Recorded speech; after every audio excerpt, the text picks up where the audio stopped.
Hi, everyone. This is Alyssa Elliott from the JATC Writing Center. I was planning to offer a workshop in coordination with the counseling office this spring about writing through trauma.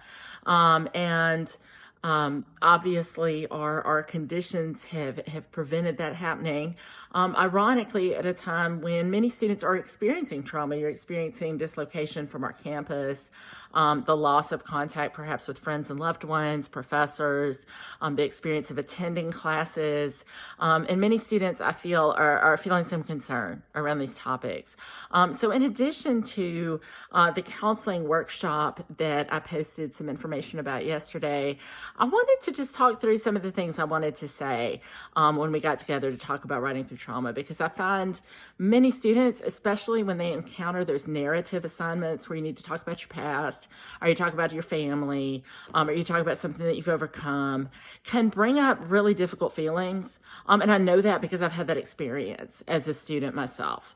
And so I wanted to share with you some ways that I and the other tutors in training in the Writing Center have discussed for writing through those essays, especially at a time that may feel traumatic and difficult to you in itself. So the first thing that may happen is that you remember memories. Sometimes students will avoid the topic at hand. They will start talking about something else.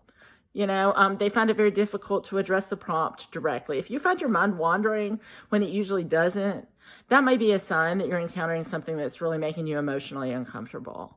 Sometimes I'll stop reading a book. I'll come up on a plot point that describes something difficult that I've experienced, and I'll put the thing down and forget what it's even about. And I won't even remember, oh, I went through that. So be gentle with yourself as you're working through your assignments and pay attention to the feelings that come up. Another thing is to free write. If you find that you're having certain thoughts, certainly talk to someone that you trust, that you care about. Reach out to the counseling office if you feel that's a good choice to make. But also sit down with a notebook and a pen and just let your mind process what it needs to and just write down what you're thinking. You may find certain phrases come to mind and that you're able to come at this question or topic from a different direction than when you're kind of in homework mode. Sometimes we have to put that homework mode on pause and we have to experience what we're going through in the moment. Okay. And so just like I would invite you into the Writing Center to talk about, to sit and work and draft and free write. Sometimes I'll sit with people while they just pour those ideas out. We do offer virtual sessions. You can look in our bio for that link. And I'll sit there with you online while you're working, and I'll write as well. I can take a look at a draft that you're working on. But I want to encourage you to feel comfortable just sort of pouring your thoughts or the words that come to your mind out. Okay. After that stage, give yourself a moment to walk away. And I mean, get up, walk away from the table, take a walk if you can. Okay. Do something else. If there's somebody in your home you can speak with. I know obviously we're in difficult circumstances, but take a moment to do something that calms or relaxes you. I recommend having certain music that perhaps you play when you're working on a certain task that you can stop, or music that helps you relax and feel more comfortable that you put on after a writing session or maybe during a writing session. Okay, make yourself a cup of tea, do a little yoga if that's your thing. Get up and take care of yourself once you get some words down.